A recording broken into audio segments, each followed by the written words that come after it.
Well, hello everybody, and thank you so much for joining today's webinar. My name is Matt Moline, and I'm the Head of Sales and Marketing here at Grit Technologies. If you haven't heard of Grit Technologies before, in short, we are a managed service provider. We provide IT services for small to medium-sized businesses. If you currently have an IT project that you're looking to get done, or have any type of low voltage cabling needs, like installations of a security system, surveillance systems, or door access, feel free to reach out to us. We'd love to see if we can help you out. Joining me today is Ben Bitterman from Arctic Wolf, who is going to be giving the presentation on the state of the cyber insurance market. Before we get into that, just some quick housekeeping items. If you have any questions during the webinar, please submit that in the Q&A box on your console. We want today's session to be interactive, and so we'll try to answer any questions through the session if we can.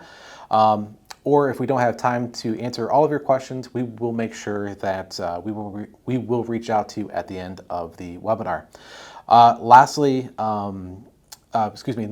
second to last is we'll be giving you guys a $25 gift card for all of you that are attending today, just as a thank you for joining us. And lastly, today's session is being recorded, and if you want a copy, just let us know and we'll be happy to email that out to you. So now let's hand things over to Ben Bitterman, and who is going to give us the current state of the cyber insurance market. Ben, take it away. Hello, everyone, and thank you for joining for the State of the Cyber Insurance Market webinar. My name is Ben Bitterman, and I will be the host for today. I look forward to sharing with you what's going on in the market today and educating you a bit on some ways to think about reducing business and cyber risk. To start, we're going to talk about the cyber insurance market and why the landscape is changing so fast. So I'm going to get your juices flowing, thinking about some of the changes we've seen quickly, and then talk about 12 critical controls that insurers are actually using to assess kind of IT risk in client environments before they write out policies. We'll talk about the security operations framework and why it's so important to have a roadmap and some policy and some structure behind how you are advancing and maturing your security posture over time. And then talk about Arctic Wolf specifically and how we work with IT service providers to help our clients maximize their benefit in risk reduction and helping mature their IT practices and security practices very quickly. From a question and answer standpoint, any questions during the webinar, please put them in the chat and following, and we will address those at the tail end. And anyone today who would like will be able to receive a recorded copy of today's webinar. I'd like to get started by posing the question, what if? And what I mean by this is I want to get our brains thinking a little bit about how insurers work as a whole. And the first question I like to ask is, like, what if there was a drastic weather pattern change across the United States that went on for a prolonged period of time? You could imagine what would happen. Many scenes, just like the pictures I've put on the screen today, as a result of infrastructure and individuals not being able or being prepared for what is happening around them that they can't really control or haven't had to control before, right? That drastic change in weather. Think about, states in the South who, whenever there's, ice on the roads, there always seems to be a high level of accidents. Or I know there was a recently really cold weather in Texas that led to a lot of freezing temperatures, pipes bursting, and all kinds of infrastructure damage, right? Those states just weren't built to sustain continued cold weather. So when we see those drastic changes in weather patterns, you can imagine how the insurance market is responding. They, one, have to pay out on a bunch of those damages, and then two, very quickly have to make adjustments to recoup costs. So you can imagine, as they're writing anything as simple as an auto policy or a home insurance renewal, they'd ask things like, when was the last time you put good tread and tires on your vehicle, right? How often has it been serviced? Are your pipes insulated in your home, or do you have a backup power source or heating system, right? Those types of questions and scrutiny will present themselves. Why? Because insurers are trying to reduce the risk of who they're choosing to do business with, so that they alleviate their potential loss or payout, right? So you can imagine, right? If that happened, everyone's insurance rates would generally go up because that's how the insurance market works. Everyone gets a policy, and if all of a sudden there had to be a lot more payouts, and everyone kind of feels that pressure, especially those in markets that didn't have infrastructure to support it. And then there's a lot more scrutiny on that said infrastructure so that insurers don't have to continue to pay out policies, right? Well, you can imagine we're seeing some of those same trends right now in the world around cyber, because attacks are increasing, and that level of scrutiny around what companies are doing to protect themselves is really starting to heat up. So that leads us into the cyber insurance discussion and going into a little bit of detail on how the market is thinking and viewing about this landscape and what some of those statistics are that provide evidence of why this change is happening. I've read countless books and articles, and experts argue to a high degree that the insurance industry really may even be exacerbating the cyber crime problem that's out there. And as a result of that, we're seeing some drastic changes very quickly. I wanted to start with just highlighting some recent data that came out already in the new year here. Allianz surveyed close to 3,000 risk management experts from across the globe in 90 different countries. And there's no surprise here, two of the biggest things they highlighted as concerns from a risk standpoint were cyber incident and business interruptions. And cyber incidents often cause business interruptions. So as I unpack what went into that, it was a lot of the things even below that, but anything that can stop and halt business, nothing does it faster than a lockup of your technology. If you can't access your computer or your internet, you can't work, right? And there's all kinds of various cybercrime and activity out there that can cause some serious financial damages to businesses. Pointing out why that is such a big risk and priority, this was research from 3 very credible sources last year in 2021 about what's going on in the marketplace and space. We are all still living in a pandemic and remote context. Many of us are probably working from home today. And cyber criminals have really upped their game on increasing the amount of phishing attempts and their outreach there, because it's easier for them to do that and also harder for businesses to keep a close watch and monitor what's going on with their employees in that remote setting. And so there's been a huge spike in phishing increases, close to 1,000% increase over the past 3-4 years.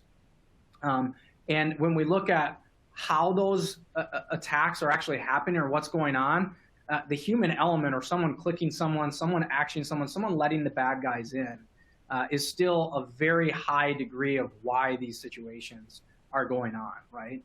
So you'll hear people talk about the importance of training your people. I'm sure many of us today are doing that or have actively been doing that, but you can never get to 100% in reduction of that or educational. And there's always new tricks out there which make it challenging. And then furthermore, the cost of these breaches, they've only been going up. The average is well over $2 million when there's actually a serious breach, something like ransomware. In the meantime, to actually identify those scenarios, because what bad guys are doing is trying to actually get in the network, do some reconnaissance, steal your data if they can, and then lock you up. We've all heard that story, but what you may not have heard is the industry average is still well over 200 days for actually knowing if you've been compromised. So that means the bad guys could be in your environment for months before you actually feel the pain and then have to do the work to unpack what actually went on and how bad the exposure was. So it's bad. And then to make matters worse, there's new things coming out all the time. Just before Christmas, if you guys haven't heard about Log4j, it's a pretty serious vulnerability. This is known as a zero-day vulnerability, one that was not actively exploited until the day that it was really discovered and the attacks began happening, right? And the Department of Homeland Security says it may be the worst vulnerability they've seen yet in that zero-day category.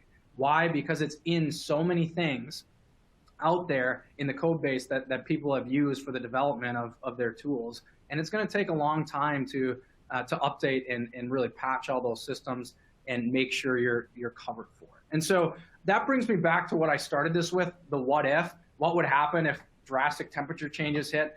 You'd probably see all those things happening on your consumer insurance rates, on car insurance, and everything else. Well, the natural reaction for insurers in the cyber insurance market is to do just that.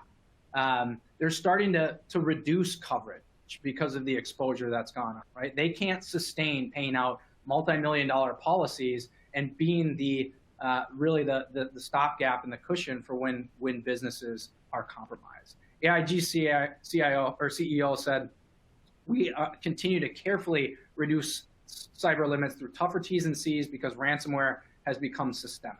And I don't think that'll slow down. It really hasn't over the course of the last 5 years.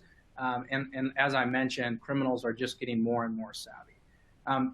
To go along with that, rates are increasing because to make up for what's been paid out over the course of the last few years, you can imagine in order to have that same level of coverage, insurers are really increasing the rates to have the same level of coverage, right? And so insurers are really highlighting increases anywhere from 10 all the way up to 50%. So if you were paying $100,000 for a $5 million policy, you could imagine paying $150,000 to $200,000 for that same coverage, which is just wild to think about because in a year's time, most businesses aren't set up to be able to fluidly move and just provide that money without really the expectation and understanding of why or what they could have done to reduce that financial impact. And we're seeing this across the board globally. The other dynamic is insurers are getting smart. They are getting smart because they have to. It's no longer just, hey, fill out this questionnaire for the premium. You have to really do in-depth review of what's going on. Insurers are starting to hire security professionals to do that policy work or risk assessment. I'll talk about in a little bit. We had the insurer Marsh come in and educate our team here at Arctic Wolf, and I was shocked by the level of security experts that they brought in, that they are basically assigning to work with all of their sales reps who are writing these policies. So the level of scrutiny is really increasing, and they're internalizing security experts to make sure they're risk profiling their customers to a higher degree. That also includes underwriting process changes where it's taking longer to get a policy renewed or get all the answers. It's not just submit this, and I'll show you a few examples of some of that scrutiny I'm talking about in the underwriting process in just a minute, but there's just more steps than a simple questionnaire. The other dynamic is it's getting easier for external third parties or the insurtech industry to really assess a company's risk. I think about like Cowbell Cyber or like BitSight, right, where they're actually going to be able to profile a risk score or assignment that these insurers can pay for and run on companies, similar to like a credit check, where they're actually evaluating your technology risk before, jumping into a partnership and writing a policy. So these things are happening right now, and they're happening because of really the immaturity that so many clients have. When you talk about needing to improve cyber, it's really not it's not a level playing field, I'll just say, out there, right? Cyber criminals are really like businesses set up in foreign countries and nation states to really target individuals, right? Whether it's individual consumers or individual companies, it's very simple to, once they get in, run the playbooks that they have to do financial damage. And this is an example of a cyber quote that I had snipped from a couple of questions I had asked of clients of mine that were willing to share. And I just wanted to call out, like in bullet number 2, prior to binding, the level of additional scrutiny that was coming out of the questionnaire that they spent a lot of time filling out and satisfying. They got additional questions on what they were doing for cloud services, what they were doing for their backup policies, and making sure that was getting off-site and not just locally. And then also highlighting changes to the specific ransomware endorsement and what was being removed unless something else was done, right? Here's another example where they're asking for detailed additional controls, policies, and procedures around avoiding similar incidents because there was a previous scenario that happened in the customer environment, and they wanted to make sure that the updates were done and completed in their security posture before writing a new policy.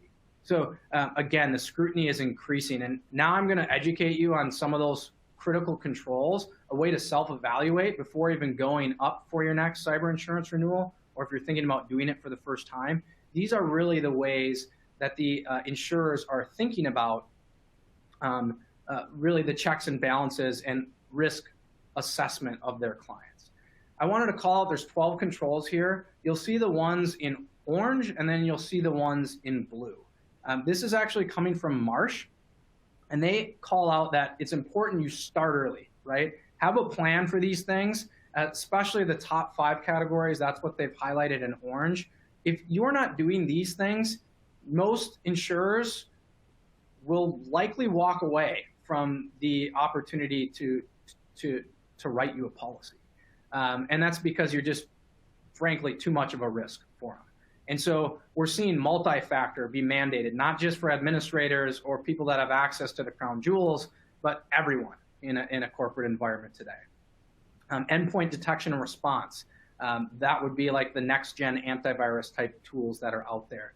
Those are being heavily looked at from insurers, simply because when companies come in and do IR, those are often the tools that they're using for prevention post-incident or some of the forensic reconnaissance on a device level. Secured and encrypted backups, tested backups that are off-site and cloud-based, they want to see that, right? It's not just having one site.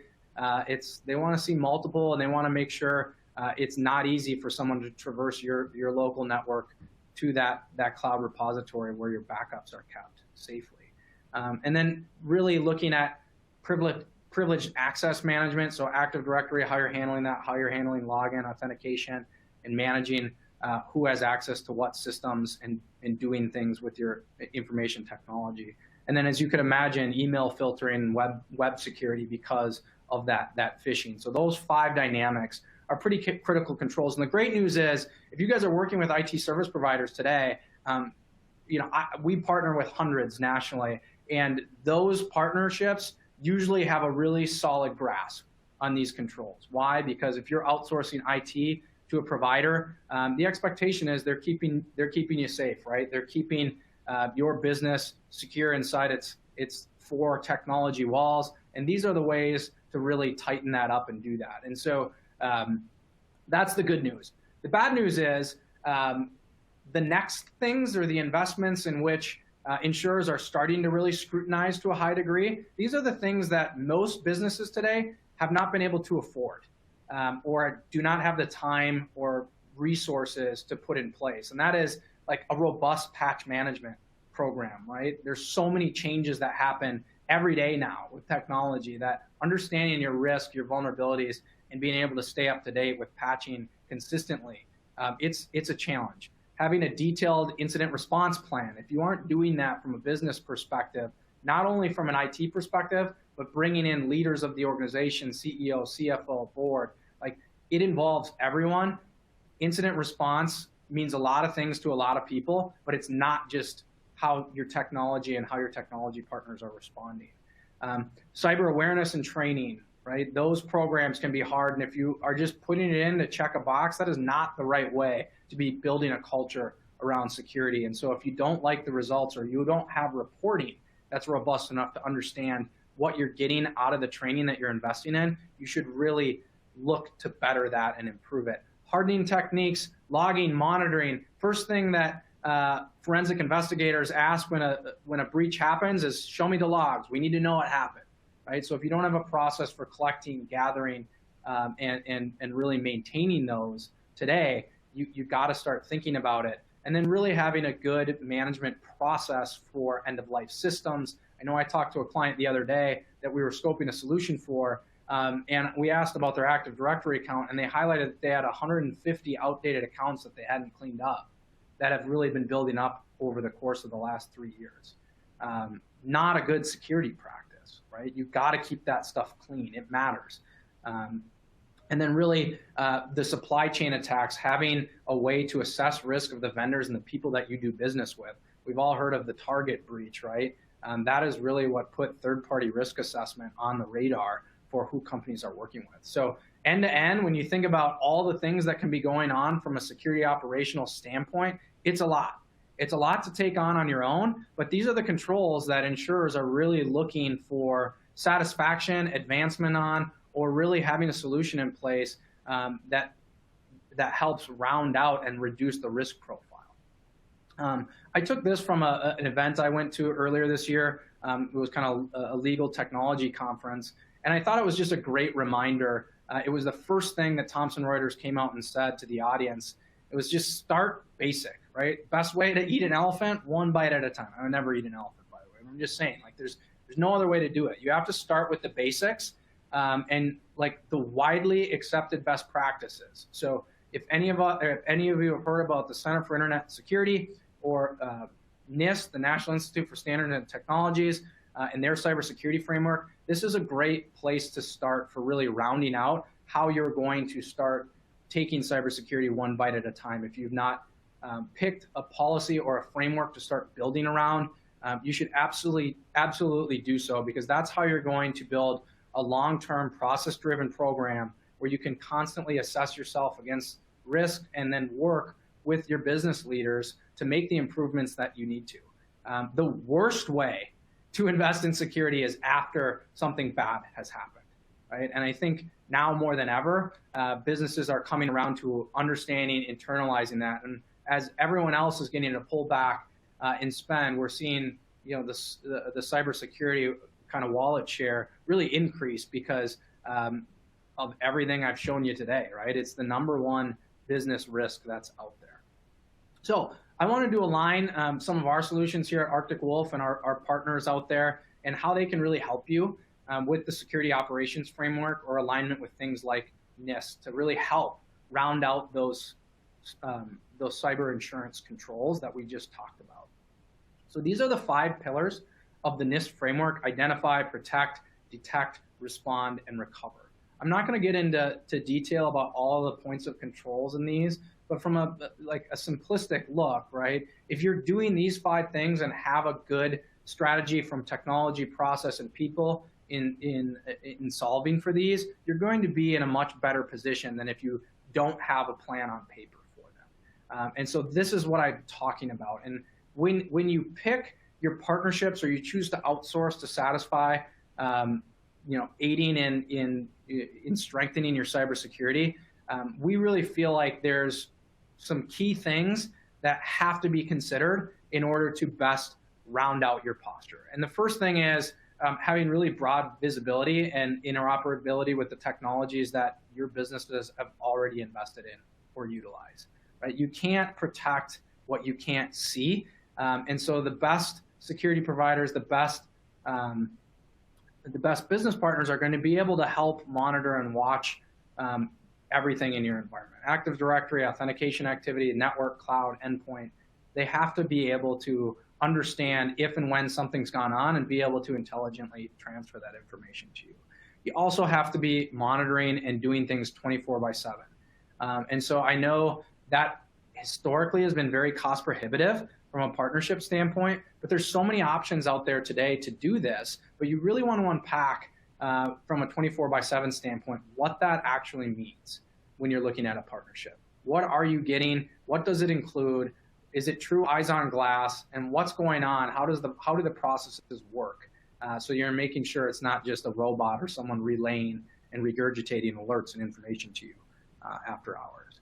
That leads me into the next thing, right? If you don't trust who you're working with, then why are you working with them in the first place, right? And so the best way to prove that trust is really having access to expertise and getting the guidance that you're looking for to assess and profile risks, understanding what the process is for doing things like investigation, threat hunts, making sure no matter what, if something bad has gone on, like Log4j, for example, that if you picked up the phone and called your security partner, they'd have answers for you on what's going on, what your risk exposure is, and what you need to do to work on, versus going out and having a googly or driving yourself crazy trying to chase it down on the internet. Strategic guidance means your partner is there when you're not asking them to be there all the time, right? That they have normal touch points built in to the relationship to provide you a look at where you are, where they recommend you're going, and then also provide you help for things like compliance, for saving time and making improvements. Advice is invaluable if it's provided in the right way, right? And that is why continuous improvement in security, it's a journey that really never ends. It's always evolving, it's always advancing. I know here at Arctic Wolf, we spend, tens of millions of dollars annually, right, in advancing how we're doing things on the back end just to stay up to date with what's going on a macro cybersecurity scale. And that's just impossible for the normal business, right? And it's why partnering is so important. And so I'm going to share with you now a little bit about Arctic Wolf Solutions, how we align with those critical controls from a cyber insurance standpoint, and then really how our partners augment and add additional capabilities, particularly around those orange categories, right? To really make sure you can stay insurable and be assured that the PAC has your back. So bringing you back to this, right? Those top three things, if these aren't in your existing agreements with your IT partners today, check on them. Ask the questions. It's no skin off their back to just answer and highlight what they're doing today or what you guys could work on together to either add that or round that out. But you're going to need to do these things if you're looking to renew your policy, or you're going to pay the penalties of higher rates or have reduced coverage, or maybe even not get covered at all. So make sure you're going back and checking on that. And in regards to the rest of the controls, before I get into Arctic Wolf Solutions and how we help, I took some time with some of our experts on the technology side, and I wanted to highlight that no partner generally does everything end to end. And if they say they do, or they're promising that you do, just check who they're working with, because the best IT providers out there, they have key partnerships in place with folks like Arctic Wolf, who can really round out the heavier lifts of particular operational components, and then they augment and fill in the gaps. And right, so all the areas where I'm showing you like a semicircle or somewhere halfway filled, that's really where we're leaning on our partnerships to round those out. Because as far as us being experts and doing everything, even we attest to it being impossible. So you can imagine, right, how hard it is for the average business, and especially the average small business out there who might not even have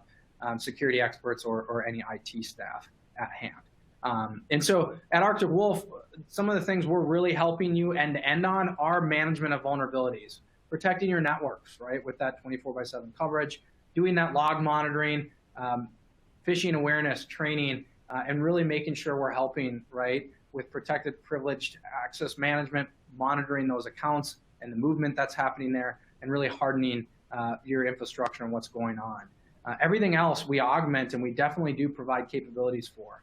But I'm going to explain in a second why working together with Arctic Wolf and a managed service provider really helps provide that holistic coverage model that clients are often looking for. And at Arctic Wolf, we specialize in three particular solutions that at its core really are hard to do for two reasons. One, they require people, and a lot of people. So that's like security operations center work. Like when you think about movies and people sitting on screens and there's screens everywhere and actually triaging security incidents, like that's not what a SOC is. A SOC is pulling in data and telemetry and threat intelligence and correlating and looking at everything and having a process-driven approach for making sure you're looking at everything in a timely manner. That is what Arctic Wolf provides for customers through managed detection and response, through ongoing vulnerability management with managed risk, and then security awareness training, because of how big of a risk factor the actual people are. And so we specialize in those components that all have that people dynamic and that all take a vast amounts of technology and process that is hard for businesses to sustain and build on their own. And that's why a lot of our partners have chosen an industry-leading partnership with us to really round up what they bring to market and do so well. And that's working on the prevention tools, working on the business continuity plan and process with backups, offering ways to manage hands-on specific tools because they have regional presence, right? So managing a firewall or managing endpoint tools, being there within a very tight SLA physically to do IT work. And then having, a local point of contact paired with, our security experts globally. And so when you think about that partnership and really what we can bring to market, I wanted to go a little bit deeper on the solutions. Managed detection and response is really that 24/7 monitoring that requires a lot of people to do effectively and do 24/7. We can also help with containment, so isolating security incidents, but I'll tell you, from a vendor risk standpoint, we don't want credentialed access to your environment. So we do things like containment, like isolating security incidents in a way that's non-invasive and doesn't put us in the supply chain risk category to a high degree for our partners, so that we can do a lot to effectively reduce the impact and risk of compromise, and then make sure we're doing that ongoing threat hunting and correlation work, so and have the answers of the who, what, why, where, when, and how when something goes wrong. 70% of the customers we actually work with and deploy in their environments, we find some sort of latent threat or unknown to prove our value to them in the first 90 days of the relationship. That's pretty impressive. It's also a pretty scary factor. And we took those statistics directly from our customer base of over 3,000 customers that we're providing this active monitoring for. From a vulnerability management standpoint, when you talk about a process-driven approach and understanding where your gaps are, so think about, protecting your house, right? If you understand before the winter comes around where you've got, cracks in your windows, or if your door's slightly off access, right? You can make those improvements and get ahead of the energy bill that's coming, or the things that could cause additional damage or exposure for bad guys to even break in from a home front. And that's effectively what we're doing with your business with our vulnerability management or managed risk, right? We're looking constantly for those cracks. We're looking for those vulnerabilities. We're looking for those zero-day type things and putting them into our systems and processes to update you and help you assess that risk continuously. We're also doing things like monitoring the dark web. So think of like LifeLock, for example, on the personal consumer side. We're doing that, right? Scouring the dark web for compromised domain credentials, or the classic, password spray type of attacks often come from some hacked database where someone used their login credentials from work on some consumer website that was compromised and didn't even know it. And if you don't have a good password policy for updating passwords regularly, you can pretty easily fall victim to an attack if you're not doing multi-factor and constantly refreshing that. And so this is really how we help identify, protect, and really recover from scenarios that caused previous exposure. We want to update those vulnerabilities constantly. And one interesting fact is 80% of threats can actually be prevented if you just satisfy and focus on the top 5 CIS controls.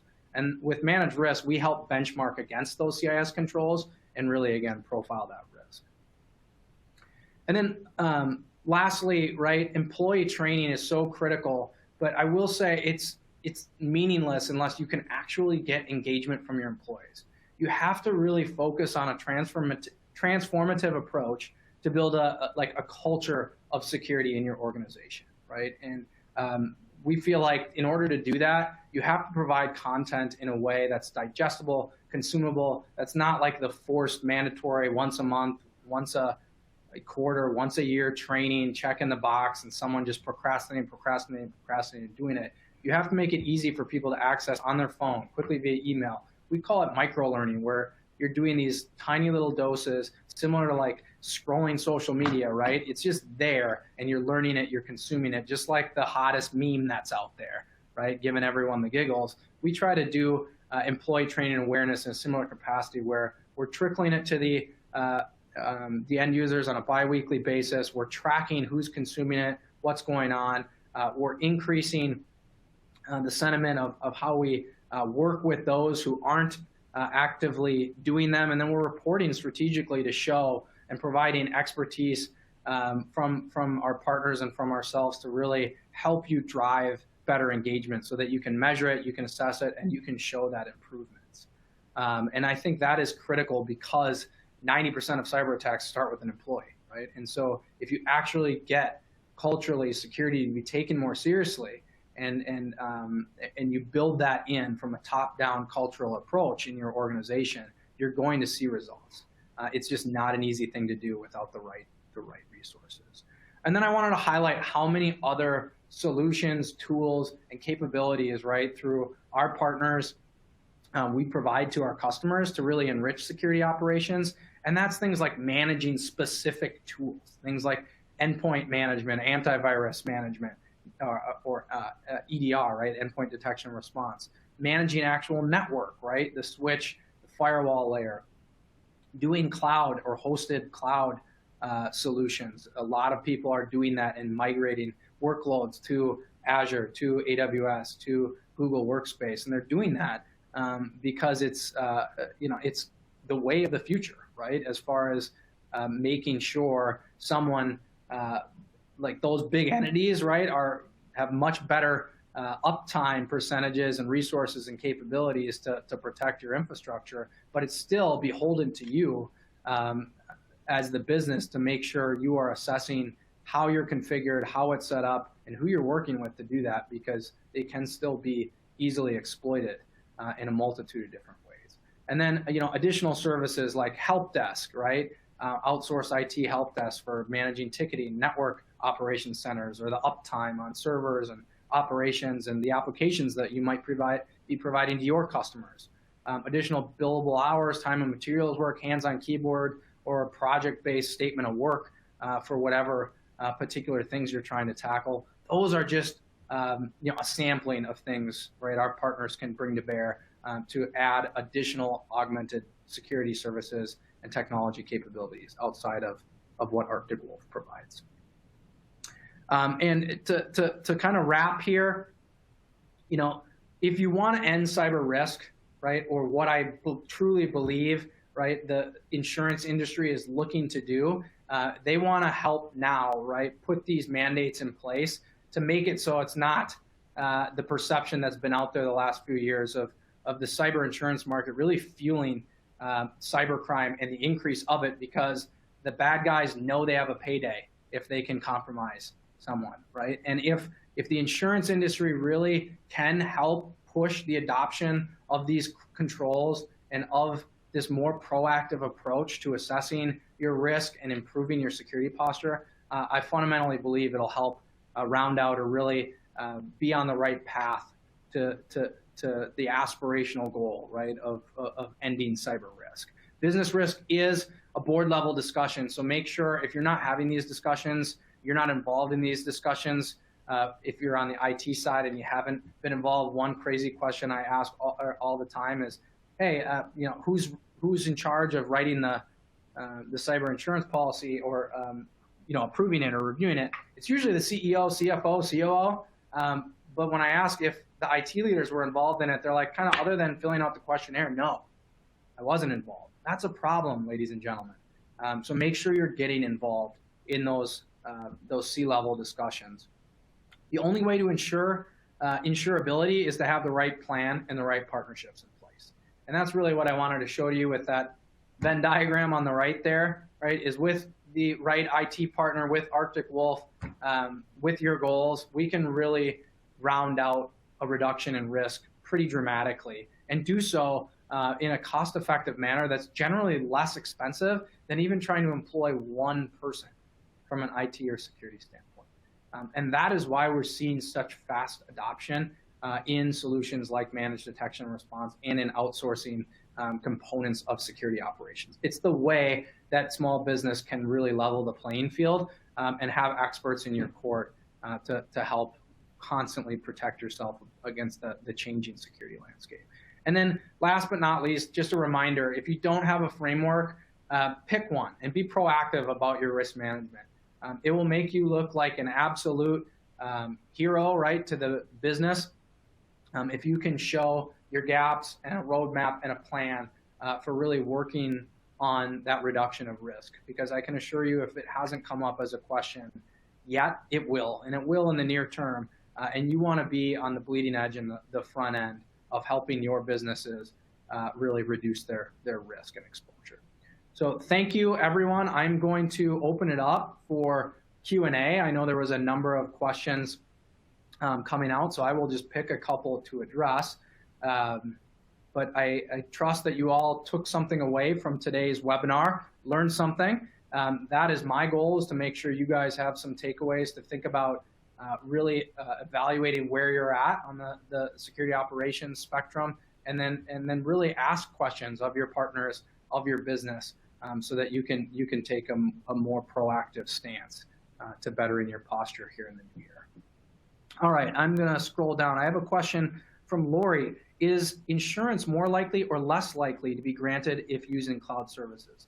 That's a great question, Lori. I would say that's a tough one to directly answer. I will say that when like Marsh came in and was talking, they had it as a key component for things like your backups, right? So I will say insurers are probably feeling more comfortable if your infrastructure is moving towards cloud workloads. But then again, if you're doing the appropriate controls, or for example, you're hosting your infrastructure in a really hardened data center, I've seen businesses that have to do work with the Department of Defense or federal governments, for example, and they prefer to potentially have things right sourced in the U.S. in really tightened up data centers and areas where it satisfies the controls they're looking for. So I will say it really depends. But using a cloud services like Azure, like AWS, it is what we're seeing widely be adopted in the marketplace space right now. Another question I'm seeing, what is the best framework for us to choose? I referenced a couple in this. I will say the CIS top 20 controls are a pretty easy, digestible one that I didn't highlight here. And then if you're in a particular industry like manufacturing or doing any work with the government, we're seeing like the CMMC controls, which align very heavily to the NIST framework, would be another good policy or one to work towards. I'm scrolling here and I am not seeing any other questions. So on that note, I'm going to, oh, here we go. I just got another one. If we're already using services such as managed Windows Defender, Azure Sentinel, and other tools, does Arctic Wolf integrate with some of those tools, or would it have to be a rip and replace? The answer is yes. Arctic Wolf does integrate with those other tools. We take a very agnostic approach to working with whatever tools and technologies our customers have. And in fact, we have spent a lot on integrations with API, with things like Office 365, Azure, all the tools that Microsoft provides, and other leading security tools out there like SentinelOne, CrowdStrike. We work with the tools that you have, whatever firewalls you have in place today. That is part of our approach, is we do not want our customers to have to rip and replace. We want to get them from where they are to where they need to be very quickly. And the best way to do that is through us investing in integrations. And so that has been our kind of approach since the get-go. That's a really good question. I've got a question from Sandy. She said, thank you, found this very useful. I'm interested in the cost. If you guys are interested in costs and kind of the standard fees, I will tell you the way that we kind of quantify, we do it in a very predictable manner. And that is generally based on the number of employees you have for your business, the number of servers that you have, whether that's local or in the cloud, and then how many office locations or areas where you have actual egress to the internet, right, where your employees connect to the internet. Those kind of three factors help us round out a cost profile. We do 100% of our business through our local partners, which is why a lot of this conversation today and part of our go-to-market strategy and rounding out the technology capabilities that you may need is with our business partners. And so if you have a preferred business partner that you do business with, if you want to inquire about cost, or you got an invite today to this webinar from one of your partners, the best way to go for pricing is back to those individuals to get a quote, and we will be able to promptly help you get one. Kevin asked, to what level does Arctic Wolf typically get involved in terms of firewalls, routing, switches? Can this be quantified towards our cyber insurance? Good question, Kevin. We do not actively monitor them hands-on, but we do take data, log data, and network data from those systems, right? So we're actually monitoring network traffic, which would involve, right, what's going on from a routing dynamic. We can take logs from your switches or your layer 2, layer 3 networking, and we do take logs actively from your firewalls and help monitor for things like misconfigurations or areas of optimization where we could provide your IT provider who might be managing those firewalls or you directly with improvements to better your posture.